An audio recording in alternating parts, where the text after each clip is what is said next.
Phoenix Rising by Michael Anastas. Misty was right about Ash's Pokemon having it the worst. Had Merlin been there, he probably would have broken down and cried. Venusaur had sunk as low as pretending Blastoise was Ash Ketchum, and vice versa. Charizard stood in the corner, wrapped up in his wings, possibly waiting for a safe to drop on his head. Pidgeot strutted around in a circle, occasionally stopping to mimic one of Ash's poses. Pikachu, until he had run to the funeral, had given a thunder shock to anyone or anything that came near him, minus Ash's Pokemon. Meowth was there as well, watching over the insane Pokemon and shuddering at the thought of it. How can they care for him so much? The knob turned suddenly, and Meowth jumped out of the window, fearing that it would probably be the nurse. Merlin Durai was his only ally, so there was no reason for him to be there. "Hey guys, did you miss me?" All eyes turned towards the door, and for a moment, the gears could be heard turning in their heads. Ash walked calmly and closed the door, keeping his eyes on his friends. "Don't you recognize me? It's me, Ash, in the flesh!" Then, the room exploded with life. Blastoise was first to react, tackling Ash in a hug. Ash laughed and fought free, only to end up between Charizard's wings. Pidgeot flew over and did his best to get his wings around him once he was free of Charizard. "Yeah, I missed you guys," said Ash with a smile. No sooner than that did Venusaur tackle him to the ground. "Looks like you guys missed me a little more than I missed you." Venusaur called out his name and licked Ash's face. Very heartwarming. Ash looked up and saw Meowth sitting on the windowsill.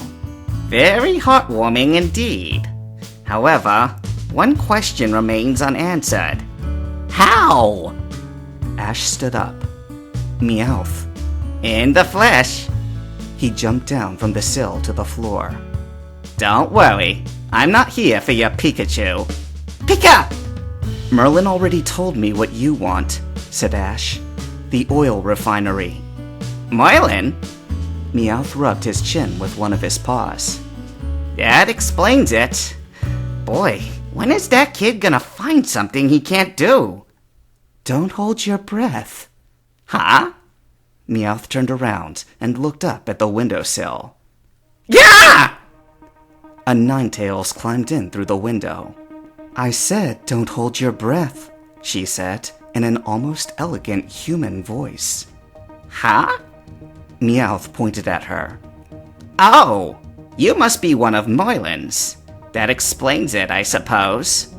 And you would be Team Rocket's Meowth, she shot back, who learned to speak English for the sole purpose of impressing a rich girl. Furthermore, I'm not one of Merlin's. My master is a Phoenix trainer who passed the tests required. She looked up at Ash. Just like you. That's beside the point. What do you think you're doing, spying on us? Ninetales bowed her head and looked eye to eye with Meowth. What were you doing here, spying on Ash and his Pokemon? No reason. Ninetales stood up on her hind legs and shrugged her shoulders. Right. And I'm sure that little camera on your head is just there because it looks cool. Huh? Before Meowth could react, Ninetales pounced on him and bit down on the tiara-like part of Meowth's head. Ow! Ow! That hurts, you stupid fox! Suddenly, there was a snapping sound, and a piece of Meowth came off in Ninetales' mouth. Ash cringed at the sight of it, but then he noticed the little wires poking out of what should have been Meowth's forehead. Meowth sat on the floor, perfectly intact, holding the other half of the camera, which fit nicely over his head. Ninetales carried her half over to Ash and dropped it into his hand. It's mostly rubber, but if you look closely at the lines, you'll notice that they're actually crystalline. The camera is small enough to see through a keyhole, so the majority of the weight and mass is actually the battery, being that Meowth could have been here for a long time. Because of its size, it could fit almost anywhere. She stood up on her hind legs and looked down at Meowth. Of course, the plastic glare gave it away. Ash's gaze was focused the whole time on Ninetales. How do you know all this? I'm surprised you could even say that. Ninetales smiled and placed one of her paws on Ash's shoulder. We've had a lot of practice. Don't feel bad. Meowth stood up. I'll bet you're a spy too. Who are you spying on? Me or Ash? Ninetales looked down at Meowth, not even taking a step away from Ash. If you must know, Merlin was worried about Ash and how he would face the consequences of his death, so I volunteered to keep an eye on him. Of course, there are 3 other Pokémon in the room watching you right now. Meowth spun about endlessly trying to find them, while Ninetales put her arm around Ash's shoulders and whispered to him, doing her best to point them out without Meowth knowing. The leader is Gengar. He's actually standing right next to Meowth right now. Then there's Rattata in the vents, and Vaporeon, who is currently in the clock sink. Meowth stared around the room, but gave up when he noticed Ash's Pokémon closing in on him. You're watching Jessie too, aren't you? Of course, and Giovanni, and the troops he sent to ambush Merlin on his way out. What? The boss didn't send any troops. Do you know that? Meowth put his paw to his chin. There are no troops. Are there? No, but you get my point, do you not? Meowth sighed. Of course. He jumped up to the windowsill. Well, now that you destroyed the camera, Jessie's probably going ape about it right now. She's probably on her way, so best I leave now and head her off. Ash, we've been enemies and all, but you need my help. I know. Just checking. Meowth jumped out the window, and Ash made note of how the water in the sink in the corner went down the drain.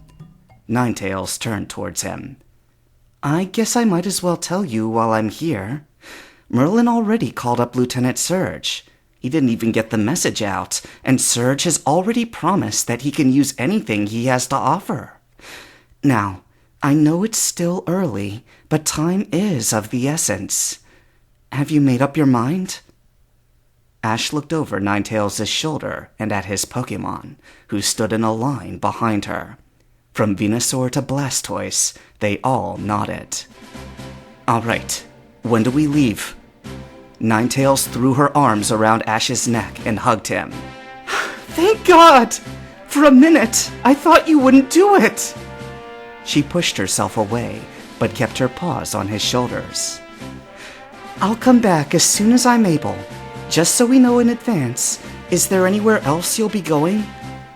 Ash rubbed the back of his neck, pretty embarrassed that a beautiful, talking female Pokémon had just shown affection towards him. Professor Oak's lab, I suppose. All right, I'll meet you there when you get there.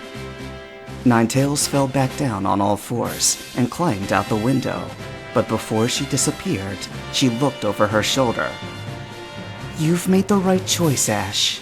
That I am sure of. She leapt out the window and disappeared from sight. Ash took his Pokeballs off the shelf in the corner. What do you say, guys? Ready to go back to the big leagues? The response was thunderous.